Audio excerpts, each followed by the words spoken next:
Welcome to the Talking About Every PS2 Game podcast, the bi-weekly show where we play through and then talk about every PS2 game. Joining me as always is Joe. I heard you played a game this week. Yes, I played Manhunt. Manhunt is an interesting stealth/shooting game, probably a little bit of horror. Someone would say it was horror survival. I actually saw someone say that.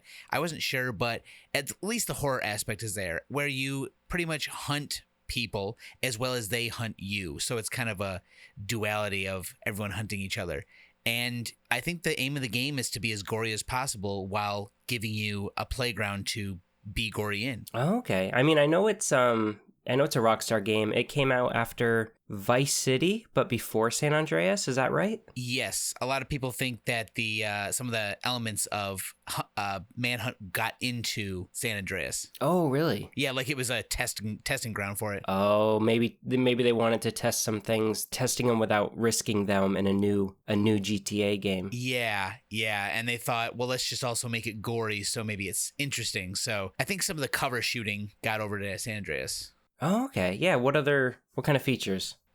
Stealth is pretty heavily, important in the game. There's shadows. You hide in the shadows, and people aren't supposed to be able to see you. And you sneak up and you do these executions. So the game is mostly about stealth into executions. The longer you hold the execution button, the more gruesome the execution is. Oh, is it? How many stages of violence per execution are there? There are 3. There's just a main one. There's violent and gruesome, and the arrows around a character that you are about to execute change color to let you know, and you actually have to hold them a certain amount of time, which means that you must be behind that character holding the button and hope they don't turn around or anyone sees you. Is there like a point? Why would I want to do a super gory kill versus a normal one? Well, it depends on if you want to complete the game with a good score. I assume that some of the elements of the game might be a little different if you say you try and get the best score on each area. I'm not sure, but there was a point system, and I'm not sure exactly what it was other than how fast you do the level and then how often you do high-level executions. Okay, so it's just mainly points, and then you want to clear the level with a lot of points. Yeah.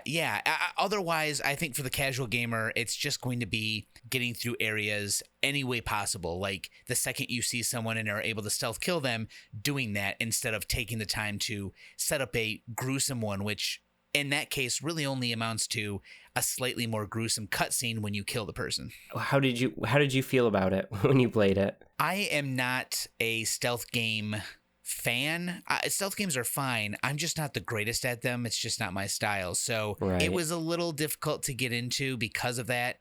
About halfway through the game, a little more than halfway through, you do change over a bit to more of a cover/twitch shooter with some stealth elements just to, fill out the shooting aspect. But it was okay. I think the big point about the game back when it first came out was that it was super gory, and there was no other game like that. Yeah, it's like... I remember the Wiimote stuff, because there was a Wii port. Yes. Yeah, there was a Wii port. There's like a news reporter like, you're going to strangle people like this, and she's like doing the motions, or she's stabbing with like it's a knife. Yeah. I don't... Yeah, it's insane. They actually did put some effort in to make it fit with their gyroscope type controls on the Wiimote. I don't know why they would, but yeah, looking back on it now, it's kind of antiquated. What's the word? Antiquated. Yeah, it's not quite as gory as we thought. Yeah, no, that's absolutely right.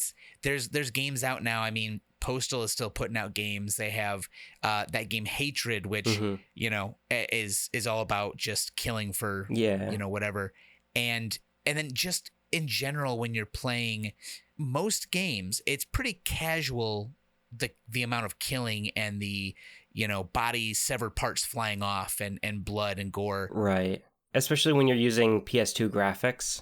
It's much more you're much more disconnected from it. It is. I think they wanted it to look a little interesting when you're doing it, and probably to hide some of the issues that comes with trying to be gory but not having the detail. And it's when you do an execution, the camera switches to a side view so you can see everything, but there's a lot of filters like as if you're looking at this through a video recording on a VHS tape, which is what the game is supposed to be, is you being filmed doing these things. Right. When you say filters now, I'm thinking of like dog ears on Instagram or something, but none of that, and not those kind of filters. Unfortunately. No, your basic, there's some static at the top and the bottom of the screen, and there's some film grain across it so that it's to give it more of a...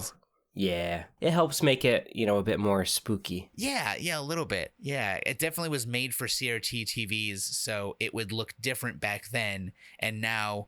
I'm using a RetroTink 5X and component cables, so you get all those extra details, and it just looks very flat. Okay, I'm gonna write that down. I want to ask you about that later. The RetroTink?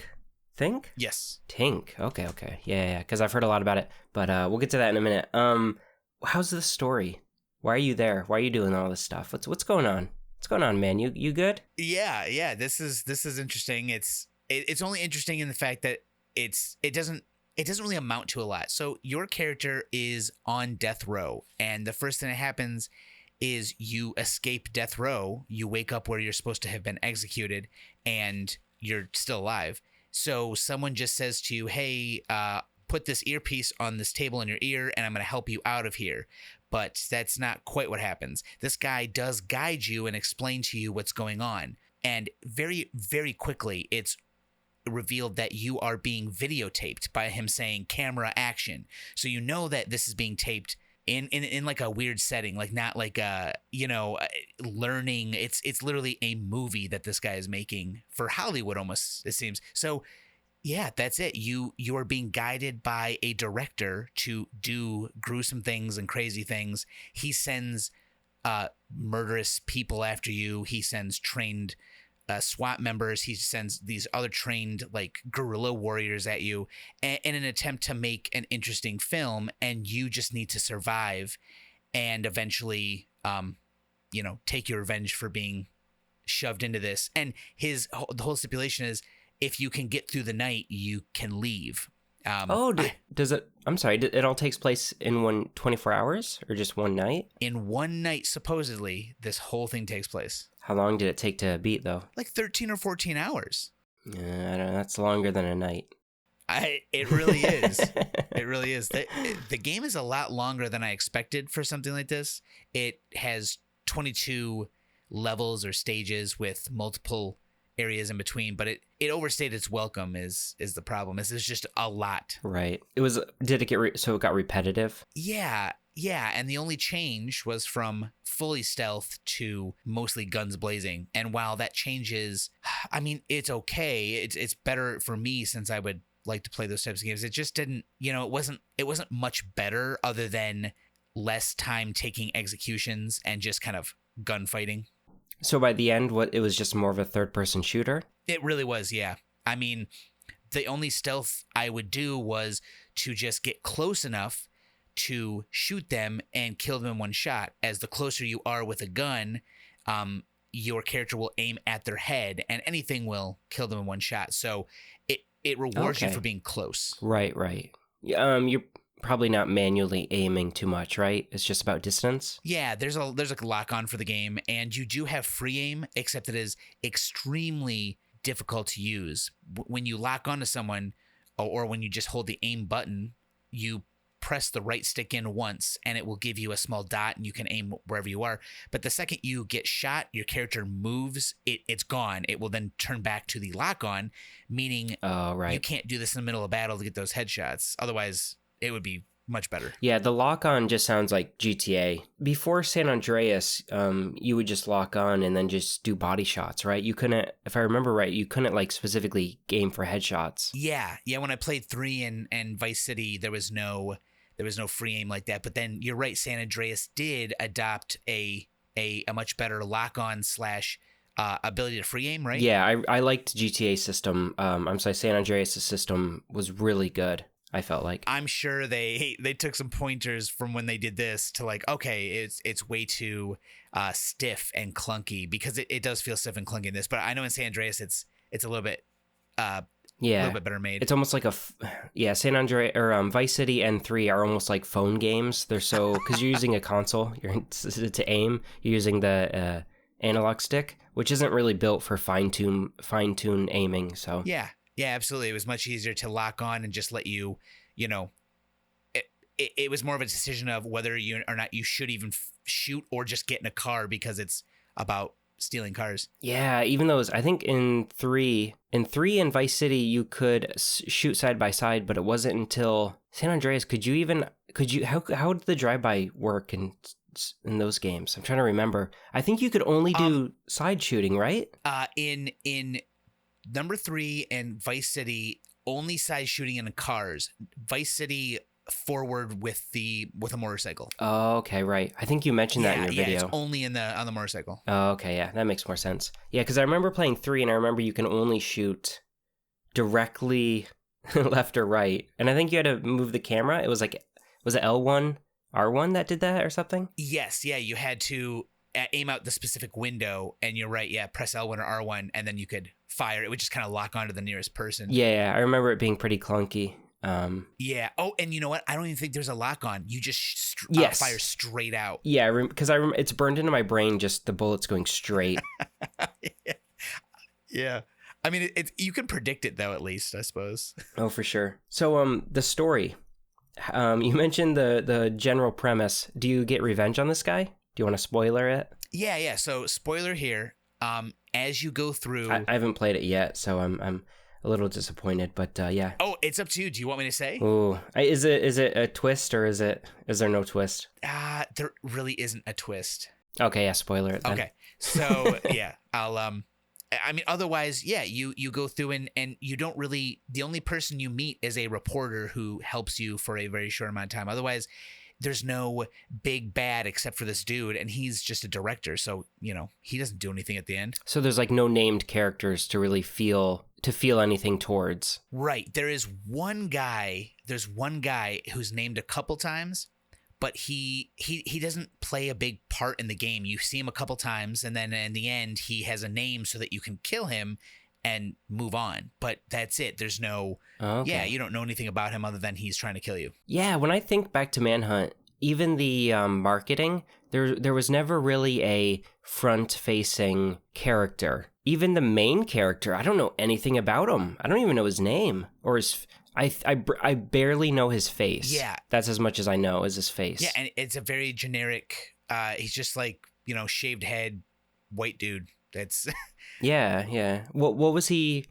Was he a murderer? Why was he on death row? You know what? I feel like there's a way to figure out, but I never did. There was never a time where it was like, you did this. I mean, he has a first and a middle name, and then his last name is Cash. So they call you Cash the entire time. I don't even remember his first name. And then you actually at one point see your family members, but never their names, who exactly they are to you, like wife, brothers, cousin. And that's it. I mean, literally, that's it. You don't know anything else about your character outside of he murders and he wants to kill this guy for imprisoning him in this game. Yeah, I can't. It's interesting now that I think about it. I don't know anything about the story of this game. It's just like a blank space. Yeah, I definitely didn't know anything anything about that. Right. It's not a good thing. All I knew is how violent it was, but right, yeah. And that's a problem because then it's relying on the gameplay, which sounds kind of interesting for like an hour, not 13. Yeah. Everything is just too slow, and even the guns at the end were too slow. It just felt slow for a game where you have to fight so many guys, you have to kill so many guys, and so much stuff to do. Are the speaking of that, are the executions very repetitive? I mean, you got the different severities of them, but I mean, like, do you get sick of them real quick? Yeah, there's only so many weapons. Obviously the guns don't have an execution so much as they just headshot someone and their head explodes. But sure. Yeah, you have, I think you have a shard of glass, a plastic bag, a wire or like a garrote, and I think that might be it for the 3 items that are one-time use. You use them and then they are gone. And then I think you have 2 bats, a crowbar, a hammer, and I feel like that's it. Yeah, that's not. There's very few. It's not that many. Yeah, you do get a chainsaw, but it's only at the very end of the game, so it's I mean, we actually talked about it in the chat, like, hey, I wish they had let us use this on a hallway of, goons. But Oh no. yeah. Oh no, it does that. It does that thing where it's like, here's this awesome weapon, and you can only use it for like 2 bad guys at the end. Yeah. Yeah, and it's not even fun because it's a chainsaw and you must use the shadows and then execute them with it, which, yes, you get to see the executions, but you just have to sit still and then push the execution button like always. There's no... Yeah, it seems like the exact same as a bag. Yeah. Yeah. And yeah, so they are repetitive. It's the same things over and over. Oh, that's a shame. Yeah, it sounds like this game could have been 4 hours, 5 hours, and cut half of it. Yeah, cut half of it and really focus in on the stealth and the systems around the stealth, because that would have been way more interesting. Okay, yeah, that sucks. I mean, isn't there a Manhunt 2? Am I crazy? There is a Manhunt 2. I've been told it's much more shooty. Oh, okay. That's a PS2 game, isn't it? It is a PS2 game. Yeah, I don't know about this PS2 system. Seems okay, but I'm more of a Xbox guy. Oh, shots fired. Yeah. I'm into... PS2 doesn't have blinks, the time sweeper, so... Oh, it doesn't. You're right. There's no blinks. Blinks is a good game. Is it? So fun. Yeah. It was you were the cat. That's right. You're the like orange tabby cat. Yeah. I liked... There's a Blinks too. It had some good ideas, but didn't really do anything with them. What was it on the Xbox or was it on the 360? It was on the Xbox. I think I'm like one of 6 people who know about Blinks 2. Wow, yeah. I remember the box art for Blinks 1, but I can't even imagine. It had this co-op mode, and it had this kind of like it was like Dogs vs Cats, and like it may have had like a level editor. I'm trying to remember. That's cool. Yeah, like Blinks 1 had like a very specific mascot. It had like a linear Ratchet and Clank-esque story. Yeah. Blinks 2 was like more generic, more like... Why are we talking about Blinks? I'm sorry. Manhunt 2. All right, you're going to play... You got Manhunt 2? Not yet. Not yet. I've seen it, but Manhunt is surprisingly an expensive game. I'm not sure why it was... Yeah, I think it was... I actually have it here. It was... I bought it for $24.99, just the first one. Yeah, it's a little high. And yeah, for what seems like... how everyone talks about it, like a common game. And I think number 2 was $49.99 when I saw it last. I think number 2 was there weren't as many copies made. Manhunt 1 I saw everywhere at the time, though. They made so many copies. Yeah, I can see the double difference then, almost double from the first. Yeah, I think Manhunt 2 is just a fact that there's not that many out in the wild. Both games aren't really, my sense of it is they're not really liked. I don't know if there's many big Manhunt fans out there. No, you're right. I think it has a cult following, but in general, it's usually just the cult following because it's that's probably why Manhunt 2 didn't do well. Number 1 was novel for the gore and how over the top it was, but I'm sure. I mean, getting to the end of the game wasn't really that fun, so I can see people being like, "Oh, well, it was gory. I'll remember it for that," and that's all they can talk about. But they never have like, "Oh yeah, this was great. This was great." It was more like, this was bloody. It was interesting. Yeah, it just seems like it was doing something a little different. But even then, it wasn't doing anything that different. Gore in games is like it's probably the easiest. How do I phrase it? It's like the easiest attention-grabbing thing you could do for a game. We're gonna push the envelope. It's not... Yeah, it's that's so easy to do. It's not like a game where like, oh, we're going to focus on destruction in our game. We're going to focus on having a really specific soundtrack or a really specific tone, or we're going to focus on having a lot of character customization that affects the gameplay, like Armored Core. It's a great example. Yeah, there you go. Gore is just kind of like a super easy attention-grabbing news headline thing to do in a game. It feels lazy. But at the time, it was less so. But especially nowadays, it just feels so old. Yeah. It's now almost expected. Like, oh yeah, this game should have some good, different body part, right, removal. Yeah, what game was I playing? Oh, I was in NARC. Last 2 weeks ago, NARC had dismemberment, And so, yeah, and that's not really known as it was a controversial, but it wasn't really known as a gory game. Yeah, absolutely. Gun also had limb removal. Yeah, so yeah, Gun, great example. Yeah, lots of games, even at the time, had dismemberment. It was just like Soldier of Fortune was kind of novel because I think it was a little earlier than those, and it was more detail. Doing first person really brings you a lot closer to it. Yeah.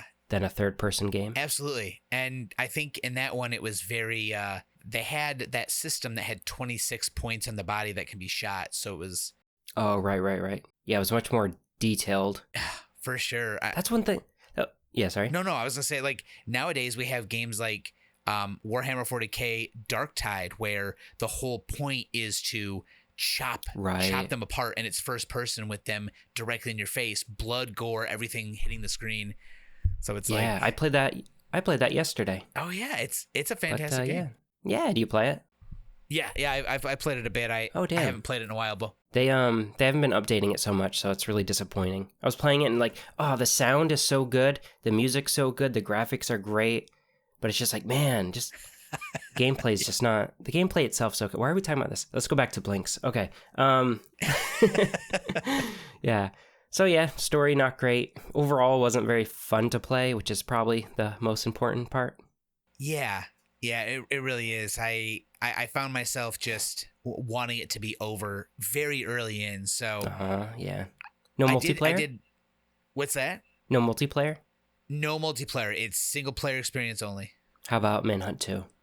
Manhunt 2, I'm not sure. I feel like Manhunt 2 is multiplayer. They have a little bit of multiplayer. That feels I'm sure at that point. That feels like a thing they would do. We don't know what else to do. Just throw some multiplayer. Yeah. So it feels like a natural progression. I think Mercenaries did that. Mercenaries 1, all single player. Mercenaries 2, I think, was multiplayer. Oh, wow. I'll have to see, I guess. Yeah. Have you played Mercenaries? I have. I remember even the little commercial with the song. Yeah. I love Mercenaries. Maybe my favorite PS2 game? Maybe. Ooh. Yeah. It is a good one. Yeah. Do you own it? I think I own the first one. Nice. Don't play number 2. It's not worth it. I mean, you have to because it's on PS2, but yeah, I got it. Yeah. Anything else about Manhunt? I'm trying to think. I think that's about it for me. Yeah. I'd say on a tier list, FDC, BA, S, I'd put it at a solid C only because I think it had like the right idea for the stealth gore thing. I think it could have taken it in a different direction and it would have been more fun, but right. At least it deserves, I was able to play it. It was to the point where, yeah, I was excited to be done, but you were able to play it. That's the bar. Yeah. If I get to a point where I have to stop for a day or two and play something else, then I get you.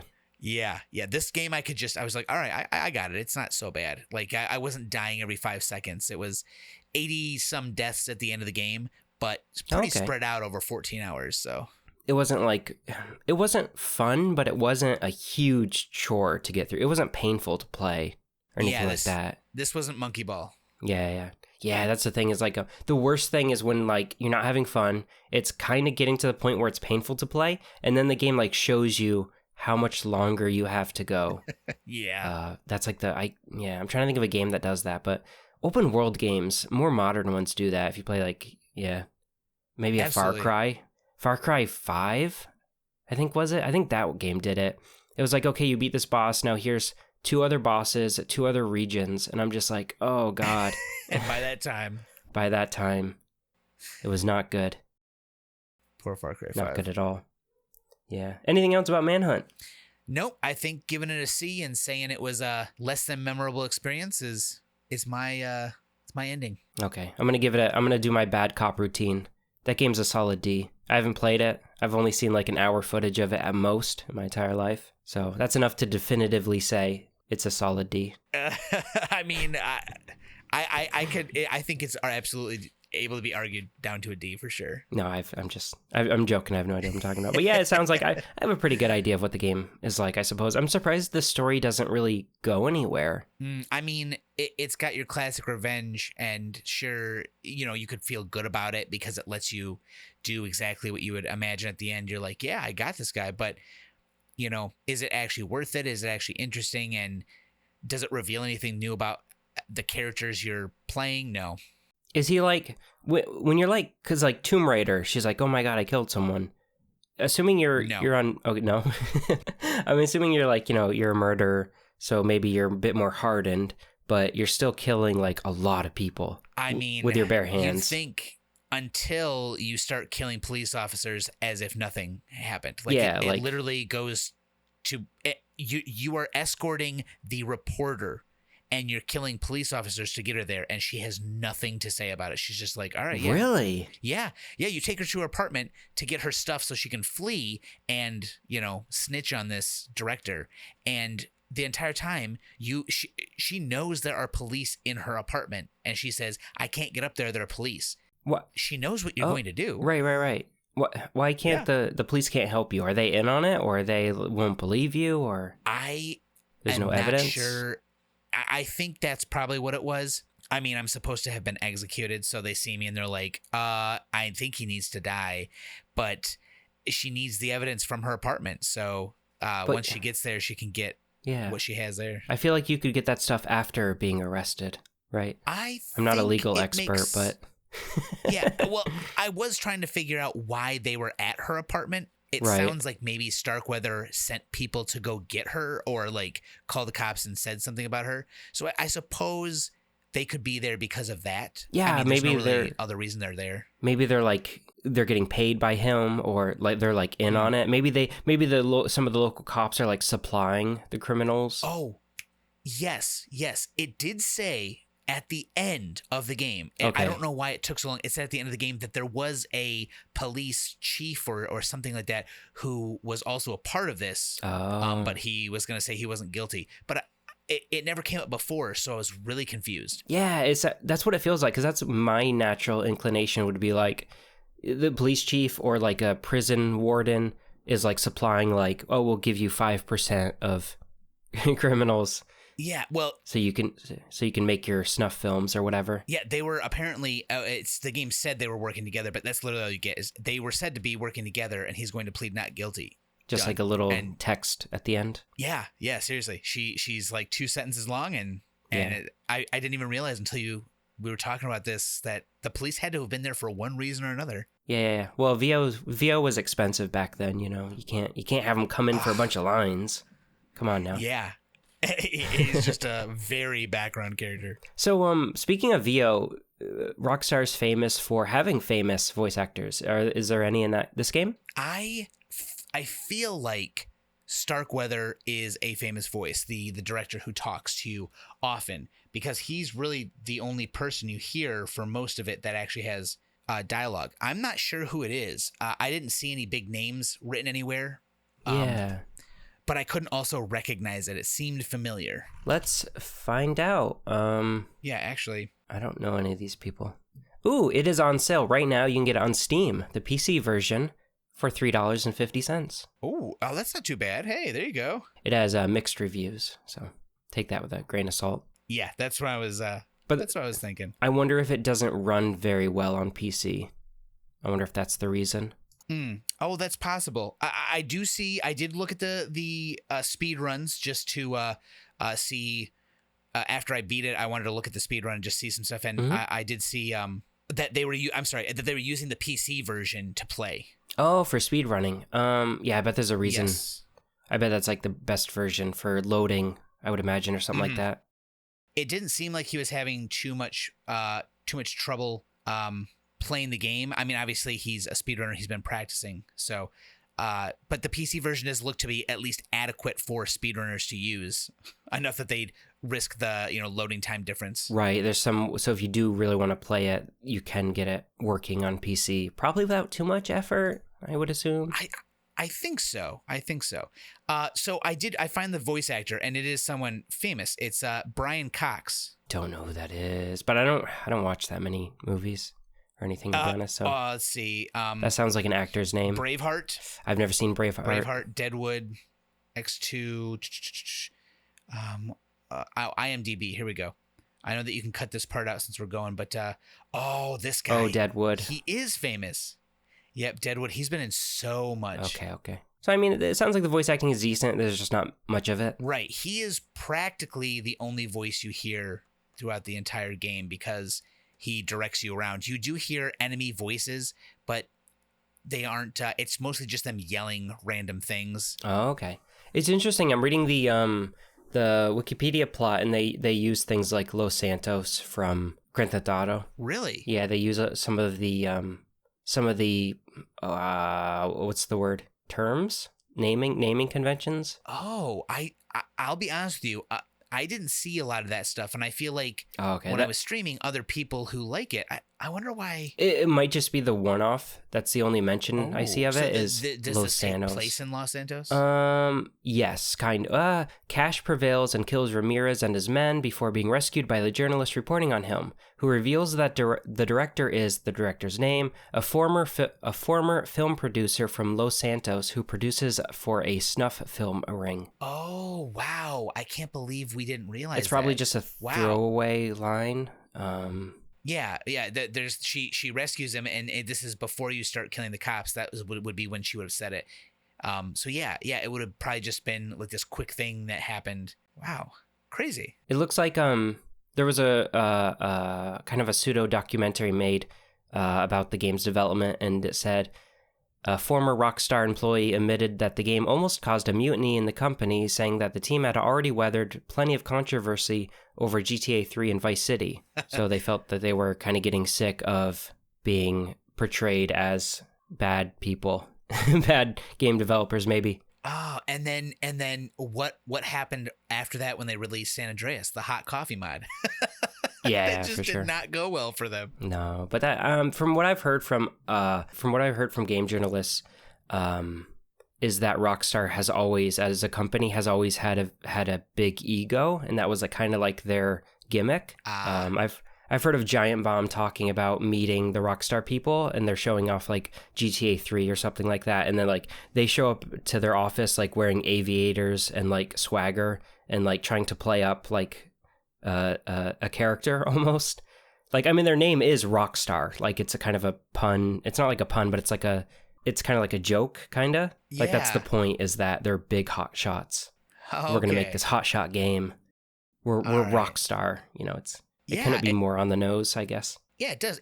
I mean, Grand Theft Auto 5 has been out for how many years and remastered and remade how many times? It's like, they definitely like what they make, and they're like, look at us. We still got this huge successful game going. Yeah, kind of playing a character. But it'll be interesting to see the next Grand Theft Auto now that, what's his name? It wasn't, was it Dan Houser? Who was the guy who got kind of ousted? There was like three main guys. There was the two brothers, and then there was a third guy who were kind of like the head of all the Rockstar games. And they've been working together since before 3. Right. I did hear about it, but I do not know their names. Yeah. There was two brothers, and then like Dan Houser, I think. But yeah. So it'll be interesting to see, because the next GTA will be like the first time, the next Rockstar game, I think, because I think he even worked on Red Dead 2. So I think the next GTA will be the first Rockstar AAA game that did not have the original like creative minds behind all their other successful games. So it'll be interesting to see. Yeah. I hope that we get someone in there who wants to try some new stuff. I mean, yeah, I don't know if I can handle the controls anymore. Those Red Dead GTA 4 controls where you're just like this, like, what was that running game? Quamp? What was that game? Oh, Quap. Quap. I don't know if I can handle Quap controls anymore in my Rockstar games. Yeah, I'm hoping that, I mean, obviously, I mean, even in Manhunt, the controls, all of their games have that like interesting character control. GTA 3 and San Andreas, or Vice City also had decent, but it's always felt different. Right. Yeah. The PS2 GTA games, it was much lessened, but it was still there a little bit. It was, yeah. Yeah, they had kind of a weird momentum-based movement. But yeah, that's Manhunt. That's Manhunt. Anything else on move Manhunt? you said you had wanted to ask me about the Retro Tank. I don't know if you want to do it now or wait. Yeah, how is it? So the Retro Tank 5X is Worth the money? I think so.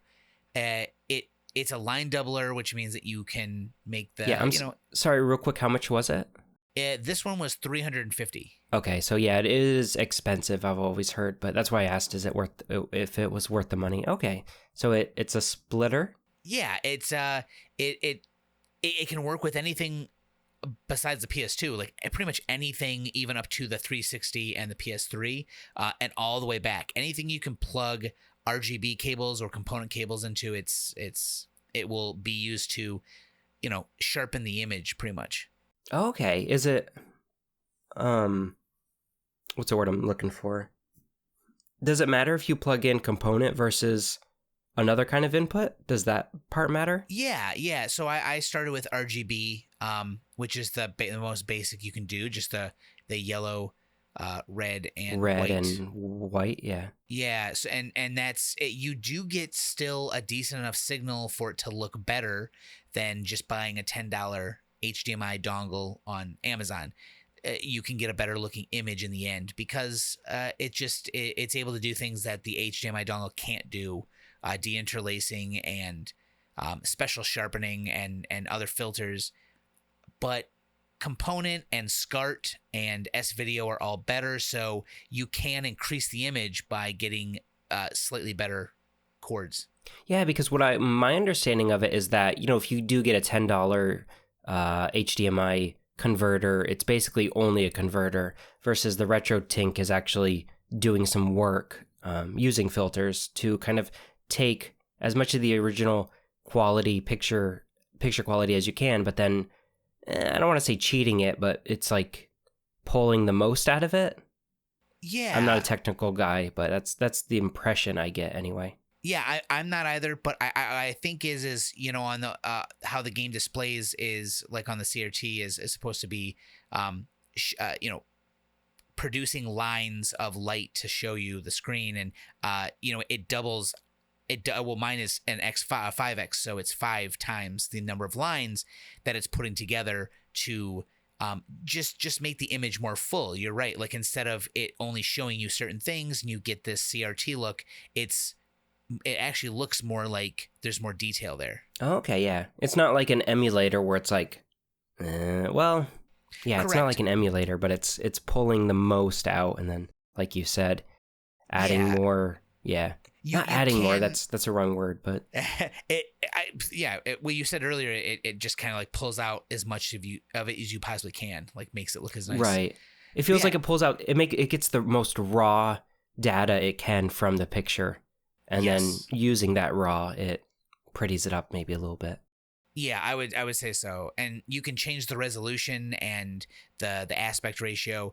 The last thing I can do is to get a capture card that accepts 1440p, because you can actually output at 1440p from the Retro Tank, and it's really yeah. Jeez. Yep, it's the 5X. Some of the new updates allows you to do this. So if I can do that, I can make it look with component cables and this as good as it possibly can. Although there are a couple other small upgrades that you can get that go in between the Retro Tank and the PlayStation 2, I believe. Still. Oh, okay. Jeez, I didn't know it went up to that high of a resolution. Yeah, surprisingly, and it even does different 1080p pictures where you can get just a fill of 1080p, or you can get over, which adds more detail. You just need to shrink the screen on your own because it has to overfill all of the lines. Right. Oh, interesting. Okay. You know what game? I'm pretty sure Blinks ran at a native 480p. I don't want to like cast stones, but yeah. If you don't need a Retro Tink to play Blinks. Yeah, you don't need one, but if you put it in 480 and you do have it, it will look even better. Yeah, when are we getting Blinks with a Retro Tink? When are you doing that video? Maybe one day for fun, I'll plug it in and see how it works. Okay, yeah, beating every Blinks game. And it's just a series. Yeah, you're just 2 of them. All right, that's Manhunt. It's and the Retro Tank. Did you play it? You played it with the Retro Tank, right? I did. I happened to have the Retro Tank for So Manhunt the entire time, except for okay, I did use sorry. RGB at the beginning, and then about halfway through the video of my video, I got the Ooh, component cables. is there a noticeable? Yeah, can we see like a noticeable jump if we go and watch your video? It is a noticeable jump, but the problem is that with the RGB, the best aspect was 4:3, whereas the component, now that you've got all this extra data, a 16:9 looks way better. So Ooh, okay. yeah, you can tell a difference, but mostly because the aspect ratio changed and the quality went up a little bit. So more Okay, screen space as well. I haven't seen your video. Is it out yet? Yes, yeah. It's been out a few days now. Okay, well, don't say that. You make me sound bad. Oh no, you're fine. You're fine. I don't expect everyone to go watch Yeah, man, it. it's been out for a few months now. It's like, oh, damn.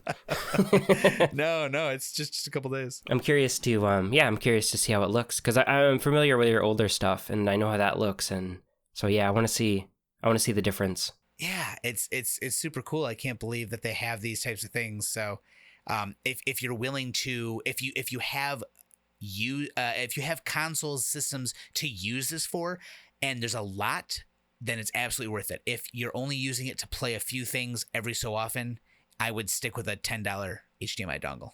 Okay. Well, I mean, if you're playing, why would you get a PS2 and not just have that as your main console? It's got every genre, every game, like everything, and way more than you'd want. Yeah, way more than sometimes. Yes, sometimes you don't. You don't need that many different games. Mm-mm. Do we really need Reckless, the Yakuza missions on the PS2? Is that something anyone asked for? I don't think so. I don't think No, anyone it's asked not. for that. Yeah, it's not. No one asked for that. You don't need to do that. Activision, I think, made that. You didn't need to go make your Call of Duty. Right. Eventually, finally. Eventually, yeah. God, there are so many Call of Duty games on PS2. People think like Call of Duty, they keep like spamming it every year, which is true. But even on the PS2, there was like so many forgettable Call of Duty games. Do you know absolutely. World at War? It has like the dogs, World War II. I played that way too much, but yes. There was a PS2 port. Is that the one you played? Yes, it is. And yes, it was so forgettable that I forgot I even played it. I made a video on it and I didn't even remember until now. Yeah, I remember watching that and thinking, "Oh my!" I was kind of excited to play it, but now I see this, and I'm like, "Oh no, yeah, it's crazy because it's only single player, and of course, it doesn't have anything. There's no kill streaks. There's no what else is Call of Duty known for? There's no dogs. I think dogs were a big deal. Yeah, you've called the Hounds of War. Yep. There's just nothing like that. Yep, just anything to get us. Sorry. No, you're fine. Go ahead. I was going to say anything to get us to stop talking about Manhunt is I'm good with. Well, I was going to say, now that I finished with Manhunt, you brought a game with you this time. What did you play? I played City Crisis. I want to talk about this game. I actually played this game a while ago, but it was the first game I played as part of beating every PS2 game challenge. It's the first game I did, not a video on, but the first game I did a video on for this challenge. Have you ever heard of City Crisis? Probably not. I keep seeing it at my local store. I've seen it a couple times. And I want to get it. I've looked at the back and I'm like, oh yeah, this seems interesting. I just haven't picked it up yet. So what kind of game is it? City Crisis is a emergency services helicopter game. It's very arcadey. It was made by not the same people, but it was made by, actually no, that's just a publisher. It was published by Take-Two. Maybe developed by Take-Two, but the GTA company, Take-Two owns Rockstar, I'm pretty sure. Yeah. So they but Rockstar didn't have anything to do with this. No, I'm pretty sure not. This was a Japanese game. But yeah, City Crisis, as the name implies, is a helicopter emergency services game with a huge bent on putting out fires.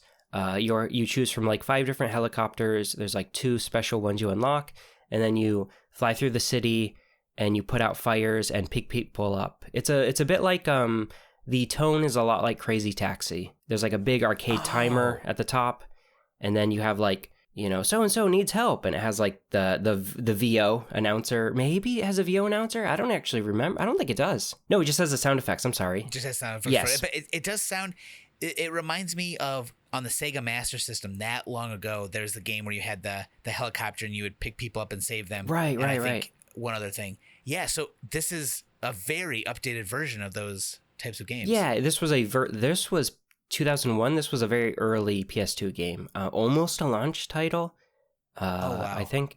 And so it could, you could make this a PS1 game. To be honest, the graphics they're pretty bad, but what saves it is the style.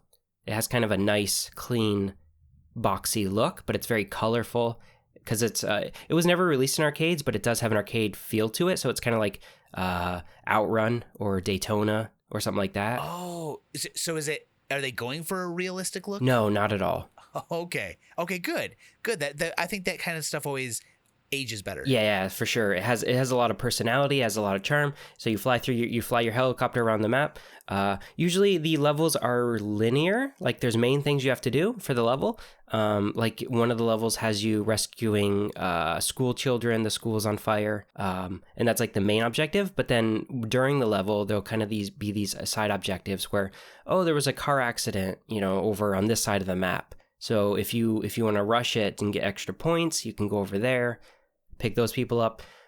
Your helicopter has a water hose on it, and so the water refills automatically if you're not using it. So you use the water hose to put out fires, and you can also have a guy rappel down from your helicopter, and he'll kind of airlift up people or kids, and I think there's even dogs you can airlift out. Oh, so well, yeah, good. I'm glad they included them. It's kind of silly because some of the people you'll pick up, normal looking people in business attire or school kids, what have you, and then there'll be like a clown you pick up. There'll be a guy. I picked up a construction worker, and he had like this big 2x4 in his hands that he was still holding while you're picking him up. So it has a lot He of had to get out of there quick. Yeah, it has a lot of charm. It has a lot of silliness to it. It's not taking itself seriously despite the subject matter.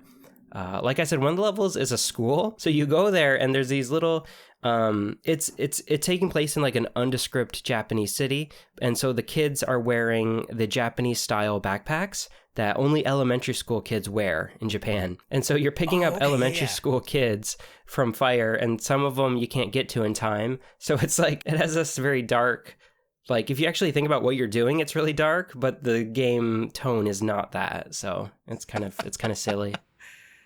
Now, is putting out fires and picking people up to save them the only thing you do? No, but yes.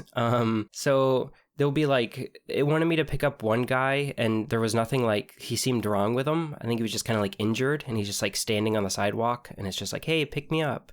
It's like, okay. And then another one, the most different level is you needed to stop a car chase, but there was only one level that did that. And so you follow this car around, this little red speedster car, and it has like cops following him too. And then you can kind of angle your helicopter. You're supposed to just have the searchlight on him, but actually the AI will react to you. So if you get in front of the car, he'll actually stop early, which is it was the only level that did that. It was really interesting. Oh wow, yeah. So not even really like a new mechanic. You just simply fly and kind of help him decide right where he's going. Yeah, exactly. But that's the only level that's kind of like that. 90% of the game is the fire stuff and picking people up. But wow, so they really stick with that. Yeah, but it's really cool. It's only, you can beat it in 2 hours or less. It's very short. Even when it came out, it was like $7 to buy. It wasn't much. How much did you see it for at your local place? Do you remember? I think it was like $3.99. That sounds about right. But I'm surprised it's that cheap for nowadays, with prices so high. I know. I may be wrong because they do have quite a few games, but it wasn't like it was a title I could pick up if I thought, I have $5 on me. Yeah, you should. It's really, really short, but it's cool because it's so unique. There's not like many PS2 games like it, so. Yeah, I really haven't ever heard of a game like that except for these old style games. It's very, very Japanese. It's very arcade.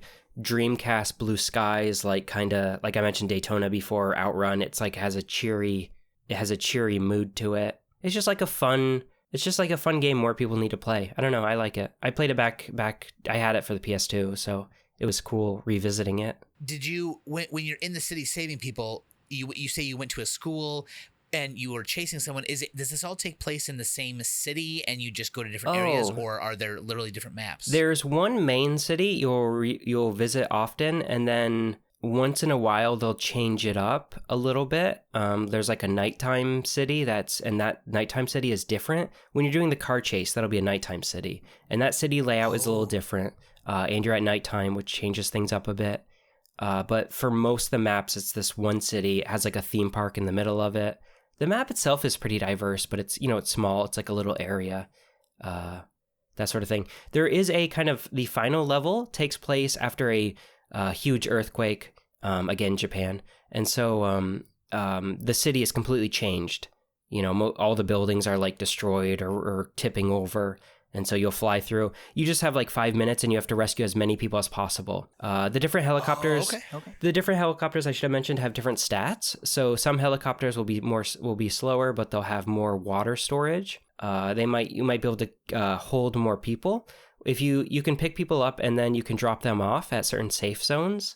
And so it's kind of like a time attack, arcade style thing where you're picking people up, dropping them off. You want to maximize your route you're taking, because you're on a time limit, and the faster you go, the more points you get, that sort of thing. Okay, yeah, that absolutely sounds arcadey.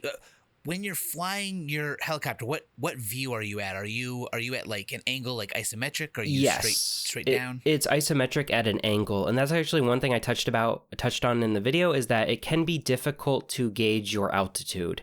That's kind of like the biggest issue of the game. Because it is isometric, you're looking at it from like the back, back tilted, but you can never really get a great sense of how high up you are.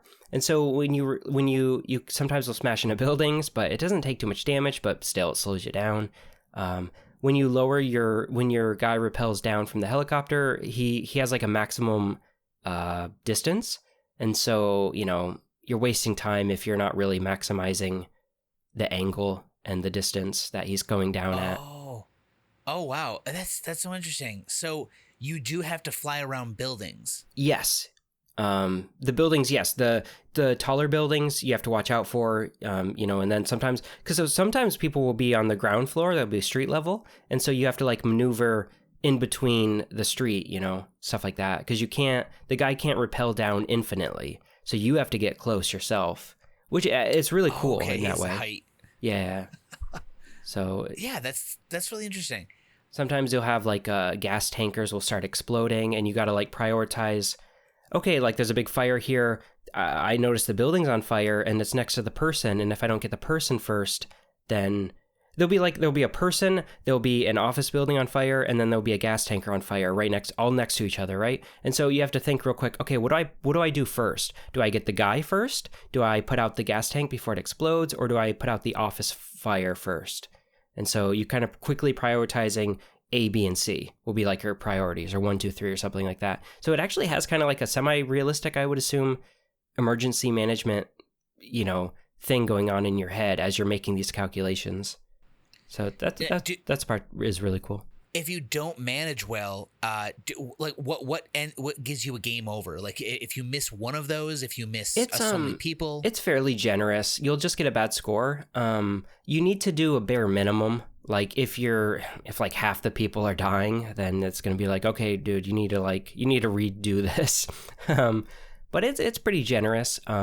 Generally, you'll have to do like a main objective, like you'll have to rescue at least 5 school children, and there'll be like 8 or something like that. Oh, okay. So yeah, it's I like that it at least gives you that. I think being generous in this case is probably good for the game. Yeah, for sure. It's kind of like playing a Daytona USA or whatever, where you have to at least beat the minimum time. You got like the main timer, and then everything past that, it's just like a bonus. So. Yeah, there you go. Okay, that makes sense. Yeah, for sure. And then there's some secrets the game has you can get if you beat it, and then if you get like an A rank at least for all the missions, you get a pig helicopter. It's like a big stuffed pig, and it's really cute because when you drop the guy down, the guy rappels down. He's in a pig outfit, like a stuffed pig mascot uniform. So it has like these silly touches. Yeah, and the pig has like a little repeller thing on his head. On its head, So like a helicopter. So it's just it's kind of silly Oh, in that that's way. cute. But yeah, it's So how did you like it? I like it. It's not an amazing game or anything, but it knows what it is. It's fun. It's silly. Everyone should play it if you like weird, interesting PS2 games. I don't know if I'd call it a hidden gem. I don't know if it's that strong. It's so like small that it's such like a small package that, you know, it's nobody's favorite game, but it's just a really cool, weird, quirky game. Yeah, Especially for the price back then. yeah, for sure. It was never. I don't think it was ever $50. Maybe 20. But yeah, it's just a fun, silly Japanese game. If you like those kind of games, then it's super recommended if you like that kind of stuff. So I like it. And it's super arcadey. You know, it's not like a simulation game, but it has despite being arcadey, it has a lot of depth to it. Like you can really min max your runs, which is really cool. So. There's no overarching story. It really is much more an arcade game. Yeah, there's no story. It's just kind of we just had a 6.0 earthquake. Rescue the people, and then it has like a bad English VO or something. You know, it's stuff like that. yeah. I mean, there's so many of those types of but I don't know. It warms my heart. It's one of those games. So. Yeah, I know what you mean too. Getting those games or renting those games when you're younger, and it's when you're young, you didn't realize, and now we're like, oh wow, I see what this game really, it's what like, it is. You play what is it, Silent Scope? It's like rescue the president's daughter, and they're in like a football stadium. You know, it's that silly. It's like a Silent Scope. It's that exact same tone. Maybe a Time Crisis, kind of. That does. Is it anything like how the firefighting game works? Firefighter FD18. Yeah. Yeah. Yes, but no, kinda. So Firefighter FD18 is another game I played on my channel. But I didn't finish that, and that's not part of the Beating Every Game series. So I did not finish it. But it's kind of like that. But Firefighter FD18 has a story. There's actual plot there. There's characters. There's VO. So there's a lot more game there. I've never heard of that game before until I saw your video on it, and I thought, man, that's interesting. I wonder if it's one of those weird Japanese games, kind of like the game you're talking about now. It's like it definitely is. It definitely is a weird Japanese game, but there's an actual story. There's a plot. There's characters that have names and faces, and there's a campaign you go through, and it's a lot longer. Yeah.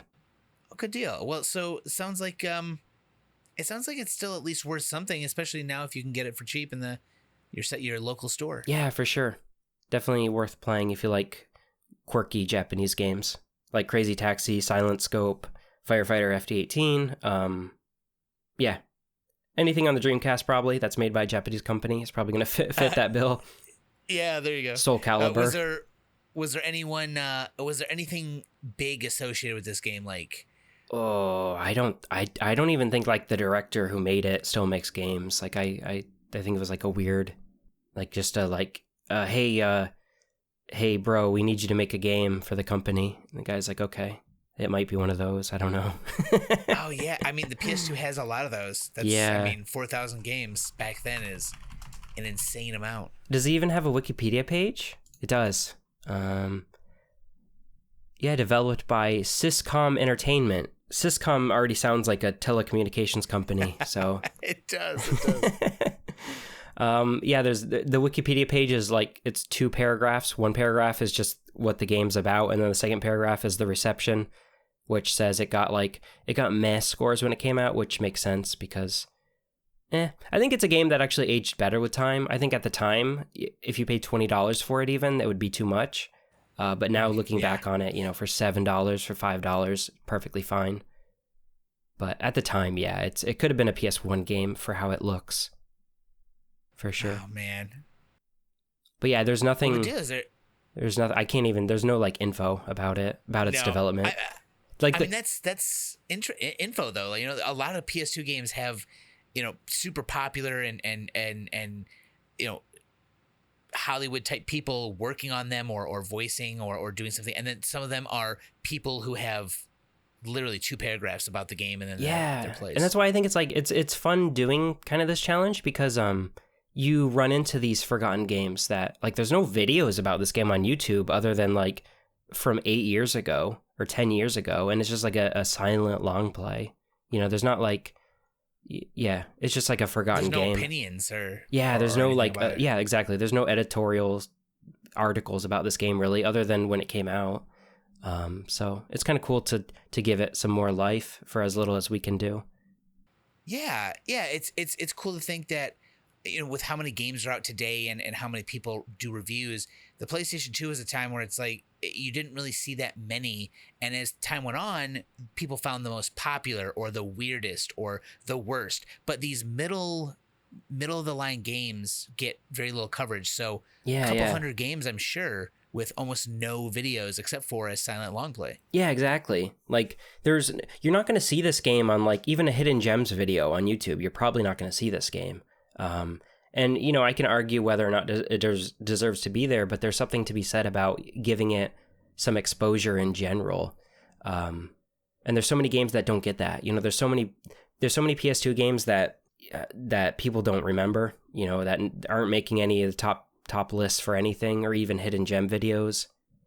There's part sixes of there's so many, who's speed running this game, it's but yeah, even the company, it just says it's a company that produces home video game software, and they sell they sell pachinko machines because every Japanese company apparently does that now. Yep, there you go. So yeah, there's just like some nameless company that. It's like, what is that? Is that Square? No, it's Capcom that has the naming conventions for their developers. It's like in-house studio Group 7. Yes, that's what this is. Yeah. So they sold the video game to keep up their pachinko addiction. Yep. Yeah. Unfortunate, but yeah. Like who would buy a video game from Syscom Entertainment? Syscom, isn't that is that the company in Office Space? Like what is that? It does sound like someone's about to smash a printer at their office. Yeah, I work at Syscom. Yeah, but that's City Crisis. I like it. It's a personal like, tell me about some unique PS2 games. That's like one of my go-tos. Yeah, I'm glad to hear about it. I'm excited to hear all about these, like we said, middle of the line, very less, seldom talked about games. Yeah, it shouldn't be forgotten. I like that. Yeah, there's these little games that I don't want to be forgotten. So I want to make a little video on them, put them up for what's the word? Not prosperity. What's the term? Oh no, I'm not quite sure. It's not propensity. No, it's like you're Indiana Jones. You're saving stuff. You're saving these artifacts, right? Yeah, people haven't seen it in a while. Yeah. Posterity. I'm gonna look up that word. We're gonna have quite the list of games covered that have not been covered nearly as much as they should be. Yeah, true. It's got 300 views, so I think there's some people searching for it. I think the vast majority of my views on that video are people searching for that title on YouTube. It's cool to see that there are some people out there who played it and who are still interested in taking a look and seeing if anyone else has. Yeah. Anyone else remember this game? They yell out into the void. One little voice. Hey, I got it right here. Yeah, I remember that game. It was okay. It wasn't amazing. It was okay. That's pretty good. But yeah, that's City Crisis. I don't have anything else on it. Yeah, you should buy it next time you're there. I recommend it. I think I will. I really am. I'm probably gonna get it. I want to see your opinion on it. It's fun. I love doing this. I really do. I think it's a lot of fun to see these old games again with new eyes. We're very close. We're only 4 years apart. We've got the same generation. Yeah, for sure. Feeling it's cool to hear about these old games. I wish so bad I could have had the time to play. I would have started this so long ago. We could have. Yeah, for sure. Could have been so far through this library. Yeah. Yeah. It's unfortunate we can't. There's not like I could just rant for like 3 hours about SimAnt. There's so many like older games that you don't hear about often anymore. You didn't play. Absolutely. You didn't play SimAnt, did you? Oh no. I know about SimAnt. Oh no. But, he just knows about it. He never played it. You never experienced SimAnt. I never did. I did not experience SimAnt. You got to play SimAnt. It would have been a daunting thing to try back then. Nowadays, I probably would be like, all right, yeah, I got this. But yeah, SimAnt is a classic. Did you play The Sims back in the day in the 90s? You had to play Sims. Everyone played The Sims. Yes. Okay. Yeah. Look at that. Pro Jared did a video on SimAnt 9 years ago. 2.3 million views. That seems low for Samant. Come on, get those views up. I know, right? I that is the video I learned about it in. Oh wait, really? Yeah, it was. Nice. Yeah, and then we have this one 16 years ago. This is like one of the first YouTube videos. Samant gameplay. It's just a guy playing Samant for 6 minutes and 55 seconds. Oh wow. He just wants to play some Samant, man. It's a rainy Sunday. You want to play some Samant? Yeah. Hell yeah, I do. Did he get a lot of views? Because he's 500,000. Not bad. Okay, yeah. Not bad. What's he doing today? What's kill rate doing today? 2 years ago, he uploaded a Doom mod, a WOD as the kids call it. So he did not ever leave that generation back then. Nope, it's just CS:GO videos, Samant. No, that's not true. He has Pirates, Vikings, and Knights too, which is like a Half-Life mod. So, but yeah, that's okay. I'm getting off on a tangent, but yeah, weird. I'm going down the YouTube rabbit hole of weird creators. Oh, there's some interesting ones. I think we're a little weird at right now, but only because it's so early on. True, very true. But yeah, our list. Yeah, we'll have to play. I'll have to play more Blinks, and you can play Samant, and then we'll have to reconvene. Yes, there we go. It'll be a very off topic. I don't think. The Xbox is hard. Is the Xbox even emulatable? I don't think so. Is it? You know, I'm not actually sure. Because I don't have an Xbox. I have no real way of playing Blinks. What if a girl came over to my apartment and she's like, "Yo, you got Blinks?" I'm like, "Man, I ain't got Blinks here. Like, what do I do?" Oh no. That could have been the That could have been the one. Quick. Yeah, that could have been the one. Just walking through my life, and I blew it because I didn't have Blinks. Every girl I meet, I ask how much they like Samant. Is it their favorite game or their second favorite game? And if they don't answer one of those, then I say, nope, not today, sweetie. I don't see how that tactic has never worked. It's weird. Yeah, I'm single. That's so weird. I call girls sweeties, and they don't respond back. That's so weird. Like this guy called me a sweetie and asked me about some game called Sim Ant. God, internet has ruined people. Mostly just me. It's mostly me. Still, so there is Zemu is an original Xbox emulator, and the recent version, which is not 1, it's 0.7, came out July 28th. So it is a newer thing. Isn't Zemu the Wii U emulator? Am I crazy, or is this something different? XEMU. Oh, XEMU. Zemu versus like Zemu. I don't know what this X. Yeah. Oh. Yeah. Seriously. Yeah, you're right. Oh, Blinks the Time Sweeper. There it is. Is it on one of the? Yeah, it's playable. It's playable. Yes. So it's got a list underneath. If you go to zemu.app. I don't know if that's just because I'm on mobile, but yeah, it shows all the games: Ninja Gaiden, Conquer, Live and Reloaded. Oh no, Halo. Yeah. Blinks 2 is only starts. It is not playable. Oh no. No, Blinks 2, Masters of Time and Space. Oh, they got the pigs. That's right, not the dogs. They had pigs. Oh, pigs. Okay, there you go. That's a shame. Oh, you're right. Starts. I bet you it's getting work done. So yeah, we got plenty of time. We got the best guys on that.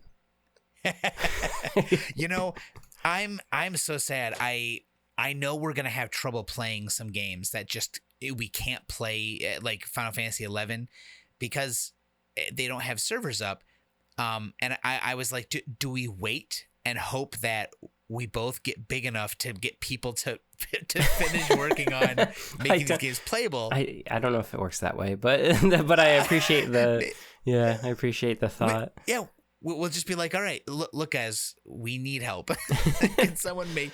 But they do have a private server for the PC version that just opened up like a couple months ago. That is the original 75 level cap and is probably about as close to the PS2 version as you would have. Yeah, in my opinion, what I would do, I haven't gotten there yet, but what I would do is for things like EverQuest, there was a PS2 port. Mm-hmm. I would make a video where you play the PC version. I would play like Project 99, I think it's called.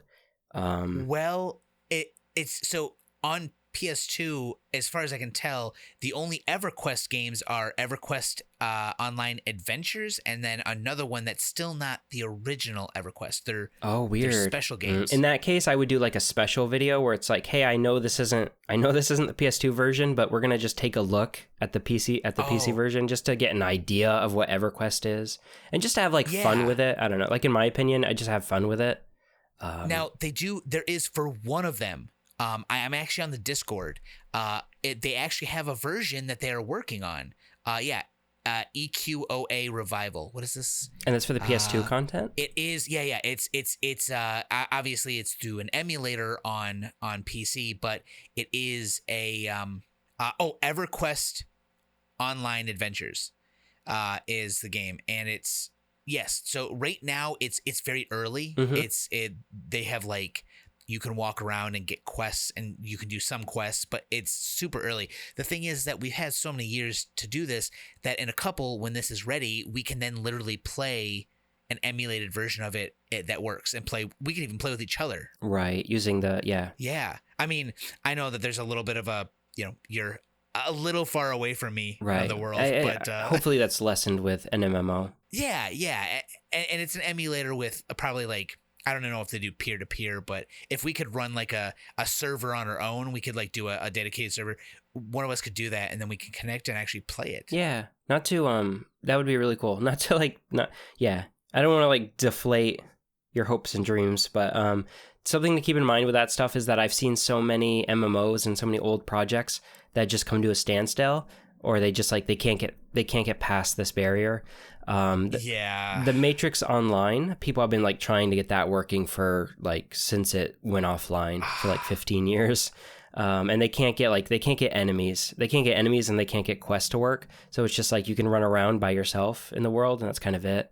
And there might not be ever a way to like get past that unless the official developers, somehow helped out in some way. Yeah, do whatever they would, like, give them something. Yeah. No, I did see that. I actually, a couple of years ago, I watched something where I was like, oh, that wouldn't it be cool? What's the City of Heroes, City of Villains? Oh, right. Just like a year ago. Yeah. I have the game, and I played it for like 20 or 30 levels. Okay. I'm glad they can for some, but my hope is that they don't run into those problems so we can play it. Yeah, for sure. Yeah, there's lots of games like that where for some reason, Warhammer Online, they got like a fan server up and running for that for some reason, but then they can't for Matrix Online. It's like every game has its own issues, and it depends like what company had it. Depends how many protections they had and if they care about DMCAing it and that sort of stuff. So. Yeah, for sure. But at least we do have those options. We have a chance to play those games. Yeah, for sure. For sure. Yeah. I'm just reading the back of Blink's the box here. It says the first 4D action game ever, only on Xbox. So that's just something to keep in mind. If you're up at night, laying in your bed alone, staring up at the ceiling, just think about Blinks. The first 4D action game was Blink's. That's a piece of gaming history right there. Right there. Holy cow. How many 4D games have you played? I'll be honest. That's the only one. Yeah, it was the best. They said one and done. We did it. The perfect game. Yeah. It says it right there. Blinks 2 doesn't have it. It's not no, 4D, it's not. It says right there, IGN.com says best Xbox game of E3 2002. It's right there. It's the best Xbox game. Wow. IGN. And because Xbox is the best console, then therefore it's the best game. There's a shadow of a doubt. Yeah, logically, that's how a priori works, right? Is that the term? I think so. Okay. Yeah. It's rated E for everyone, too. So even your kids can play. It's like, well, maybe your kids are very young, but kids in general can play. Everyone can experience the fourth dimension. Yeah. Well, it might it's so like mind bending that, viewer discretion's advised, but. If you're too young and you see it, it brings you online to your like stream of consciousness for the rest of your life. Yeah, you might want to wait until your brain's fully developed at like 25 before you subject it to Blinks. You have to be an adult. Put the warning. Yeah, just a warning. You have to be an adult to play Blinks. The Time Sweeper, I think, is the subtitle. Yeah. Remember when time in games was like a thing? We had Blinks, we had Forza Motorsport, Forza Horizon 1, was it? Oh, I don't know. I never played Forza. Oh, really? There was like a time. There was like 3 years where like every video game had like a rewind feature. Prince of Persia, Blinks. Prince of Persia, yep. And then Forza, I think. It was like a racing game. Yeah. There was like that was like a thing. Rewinding was like a cool thing. Yeah, it was. It was like, whoa, you can like go back in time. It wasn't Project Gotham Racing. Ooh, I hadn't played that either. That was another Xbox game. That you could play. It wasn't Space Invaders. You could play an arcade game in that game. What was it? I don't remember. I feel like there's a couple of racing games where you can play a Space Invaders type game. Yeah. But the problem with that is that you realize that Space Invaders is more fun than racing games. So then you just play Space Invaders. That's all you want to play. Yeah, that's how you want to play. It's like, yeah, it's like Call of Duty, Black Ops, the first one. They had that 2D Smash TV type game, arcade game. Yeah, top down zombies is what we call it. Yeah, and then you're just like, oh, this is more fun than the regular game. I might just play this. yeah, it's like it's super simple. It makes bleeps and bloops. You get some cool power ups, and it's like, oh yeah, there's multiplayer. I forgot about it. I just want, in the future, we just need to put Blinks. We need to put SimAnt into Blinks, and then you just got the perfect package, and you don't need to play any other games ever, and you're just set. You just start at the beginning of the game, and you can choose to play Blinks or SimAnt. Yeah. And obviously, you're gonna play SimAnt first because it's the better of the two, but and then you're just good, and then we don't have to play no more PS2 games. You don't gotta play Manhunt anymore. We've played SimAnt and a 4D game. Yeah, with 4D. It's better. It's twice as good as 2D. Is that all? No, it would be. Is it 20 times better? 200 times? Is it a magnitude? I don't know. I'm not sure. I don't know how dimensions work. Or how to add and multiply. No, I don't. Yeah, that I got to that part in school. They started adding letters to the math, and I was like, I can't. I agree. I'm so bad at math. Yeah. What games did we play again? Oh yeah, it was Manhunt and City Crisis podcast. That's what this was about. Yeah, that's right. I mean, don't forget though that I think this also it's not just about that. It's also about the past. Because these games are all about the past and the general gaming landscape of the time. Yeah. No one's talking about Blinks in 2023. Not anymore. Well, us. We've done it. We have to be like the authority then, right? If we research Blinks for like 10 hours, then we're like the most qualified to speak about Blinks. It's like a Guinness World Record, right? Isn't that how research works? It might. Yeah. I'd say it does, just in our case. Yeah. And there can't be that much media about it. You watch like all the trailers and yeah, that's it. just watch those couple trailers. They might not even have more than one. Yeah. And you read like a IGN review and they're like, this game's awesome. 10 out of 10. And then you're like, oh, that wasn't true at all. I don't know why they said that. Yeah, those are those games. They're good. Do you recommend Manhunt? I recommend it because it's one of those games where it's like, all right, yeah, it may not be the greatest, but it's not a terribly long playthrough. Worth seeing for the fact that it was the game that helped San Andreas become what it was, as well as it's just another, interesting, gory game. Right. So it's like worth checking out, but it's not worth playing all the way through. I would say that, yeah. Okay, yeah. It sounds like it's more of an interesting historical artifact. A little bit. Yeah, it's an interesting piece of gaming history, that's for sure.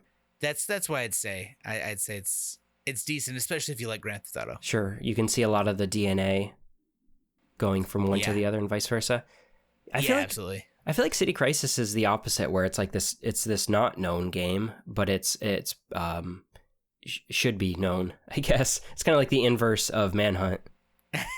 Yeah, you play it because of the novelty of all of the parts of it, but then City Crisis is like, well, you play because no one really knows about it. Yeah, exactly. That's like where the novelty comes from. If it was like a more popular game, it wouldn't be that interesting. I would be more hard on it than I am.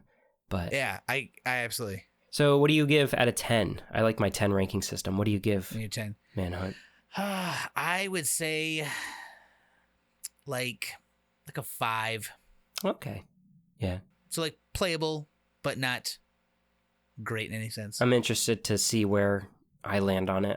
I feel like my gut I'd probably agree with you and say a 5. That's like the not intuition. That's I can't think of words today. It's like it's just my gut feeling. That's how I think I would like it. But yeah, okay. Well, Manhunt, it's kind of recommended. Probably if you can get it for cheap. Yeah. It $24.99 isn't terrible, and if you're interested in a I think you will come about to that conclusion. Yeah. As you're playing, although it may weather on you a little more, only because I stopped in the middle. If you don't stop in the middle for a little bit, maybe that was what I was like able to come back refreshed. Yeah, the problem with that though too is that coming back to it can be difficult because it's like, I don't want to slog through another. Yes, it's easier to keep going once you've started, but it's more difficult to return to it, knowing what's in store. You've just been putting it off. Yeah, I'd give City Crisis a recommendation. Pick it up for cheap. It's a really interesting game. If you like those weird Japanese games that are upbeat, and if you like upbeat games, then definitely it's cute. It's fun. I give it a 6, 7, 6, maybe a 7, because if it like knows what it is and it does that. I have a lot of leeway. I give a lot of leeway for games that they're not like great, but they know what they're going for, and then they just execute on whatever that is. Yeah, games don't need to do everything. They don't need to, you don't got to do it all. That is commendable. Like, they know what they're going for. Yeah. Even if pretty much every name in the credits is a made up pseudonym because they didn't want their names attached to it. Yeah, they at least made something. They made something. Syscom did make something. That's true. Good job, Syscom. Good luck with those pachinko machines. So 7. That's honestly, that is still worth playing for an unknown game with a score like that. Absolutely worth playing. Yeah, worth playing, worth getting. You should. I'm surprised it's at your store. I didn't think they made many copies of it. I definitely saw it at my EB Games back in the day. Oh wow! But right next to the MotorStorm PS3 demo. Yeah, that demo blew my mind, but that's another tangent. PS2 had games for so long into the PS3's life. It's crazy. Yeah, I remember walking to EB Games. They had the MotorStorm. That was the first time I've ever seen an HD video, maybe. Was MotorStorm, and I was like, holy shit, this looks great. HD. That was the time. But then I saw Blinks on that stand over there, and I said, God damn, is that a cat with a vacuum cleaner? Oh my God. That's talking about every PS2 game podcast. I'm Tunuh. That's Joe. You can find our channels linked down below. Yeah, I think that'll do it. Are you anything else? No, thank you everyone for hanging out and watching. But yeah, that was a lot of fun. I'll see you later. Later.